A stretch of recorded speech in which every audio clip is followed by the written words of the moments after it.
My husband died 10 years ago. It doesn't get any easier. This is a woman at Mercer County Services addressing me in a no-nonsense voice. In desperation, I'd called to get information about the recycling pickup in our neighborhood. Why I seemed to know so little about the recycling schedule, I explained my husband had always taken care of it, and he died recently. To a stranger, I could say this. I could say these words, but I could not say to anyone whom I knew. And the woman said to me over the phone,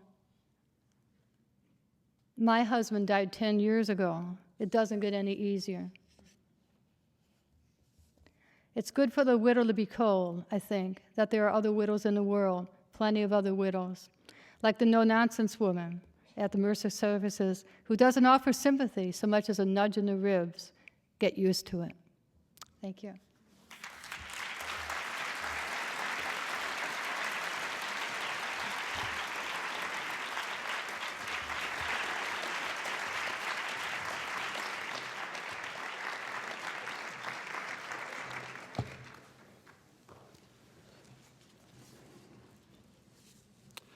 So I have a few questions from the audience, but maybe I'll start with a few of my own questions. Joyce had said to pretend that we're just in a boat, so which I found comforting when she said it a couple of days ago, but then before tonight's program she said, "And remember, some boats sink." So,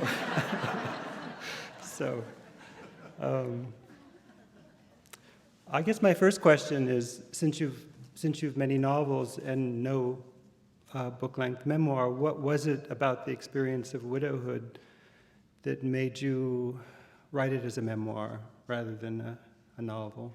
Well, I tried to write a lot of fiction, and I did write some short stories there about widow's experience, and some of it overlaps with the memoir, actually. But I couldn't really do it. I couldn't write a novel.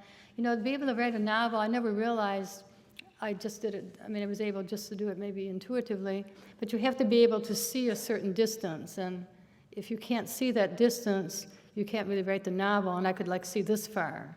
It's sort of hard to talk about this, and I sort of lost the stamina. To use a boxing metaphor, I'm sure there's a lot of boxing fans in this audience. Boxers, when they get older, by older I mean like 30, they start to lose their legs, and they can't move around the way Muhammad Ali did so beautifully when he was younger, and then they don't have the strength, that kind of stamina, so they have to have technique, and they have to try other things. And so I think I just backed away from trying to write a novel. I had a novel already written, and I revised it, and it's like walking on a tightrope, but with a net below. But I couldn't do anything new.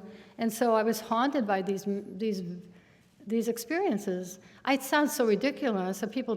Some people who know me sort of tease me about the trash obsession. But even now, Henri was a house guest recently. You probably saw that I was taking trash out. Yes. There's sort of a feeling, some sort of obsession or anxiety. And when people are in a nervous state, the paper towels and the Windex, it's some sort of strange comfort where you're too nervous to sit down, and so you have to do something. You have all this sort of nervous energy. And then the memoir was composed of little bits written late at night, because I couldn't really sit still. I did a lot of email, though. The email was something that saved my life. And I put that in the memoir. I did a lot of email. Did you have a model? Do you think of the book as being in conversation with another book? No, it just began with these scenes where I guess the idea was I found myself so surprised by everything. Like if I went to the hospital or came out of the hospital feeling like a character in a 19th century novel, and my husband's very ill, but he was getting better. There was something romantic or noble about it. Then I would run back to my car and see a nasty slip of paper under the windshield wiper.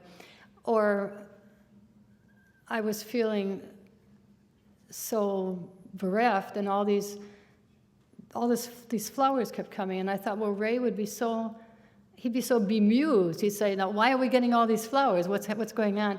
Everything seemed disproportionate. As I said, like a Marx Brothers movie. I didn't expect that. I would have thought it was not like that. So that's why I wanted to write about, we tend to write about things that surprise us. Well, related to that, it must seem strange for there to be success related, connected to the book, which is about, which is connected to Ray's death. Well, my whole life is just so, I think my life is somewhat ridiculous, and I just felt that I became a ridiculous person, but maybe I always was. I'm not sure. It's just sort of these revelations that you have.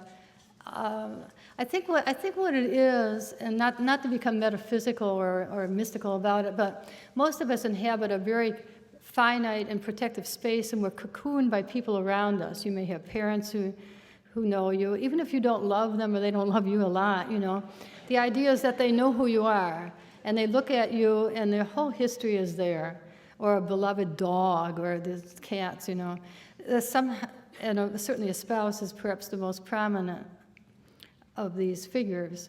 And then suddenly that's gone, you really don't have an ontological sense of who you are. And all your efforts seem silly and vain. And it seem ridiculous, like paper being blown across a road. That's how I felt about my writing. Now, that's the way some of us felt after 9/11. A lot of people couldn't write. I remember that. After the disaster of 9/11, many people felt that writing or art and so forth was sort of irrelevant. And so that was like a collective tragedy, and we all have personal tragedies. Well, so when there is that sense of zero at the bone, how do you get started? Do you have this feeling? A lot of what I do is out of desperation. And desperation takes many forms. And I think maybe nobody's looked into that in terms of art as some mode of desperation. I wanted to just sort of think about that and look into that sometime. That a lot of what I did was basically like a person who's in a river, and there's all these logs and old dead carcasses and everything, mud, and all sort of rushing along. And then you sort of get hold of a rope, and you grab this rope in this horrible situation, which is ludicrous too. There's nothing heroic or beautiful about it. And you grab on that rope, and you really grab on that rope. So the rope would be like my writing. It would be like getting through the night, would be working on a book review. I did a lot of reviews for the New York Review of Books. Right during the time that Ray died, it was a matter of such necessity for me to come home and write like just a little inch more in that review. I remember every paragraph of that review. And then Ray died like in the middle of that review. And then I came back a couple days later and I wrote another inch or two. And that's ludicrous that anybody would care about that, but somehow that was my rope. It was my rope. And we all have different ropes, and so you sort of grab onto it for dear life, and you pull yourself out onto the shore, and you're lying there. And then somebody may come along years later as an interviewer and say, oh, why did you write that, or what's your theme about that? And you say, it was my rope. It saved my life. I don't know what it is. I don't care what it is. It's a desperate thing. And then once you get the rope and you're on the shore, then maybe you can do something with it. You can revise it. A year later, it comes back in galleys, and you can fix it up, So it becomes art. But I think the genesis of much art may be desperation.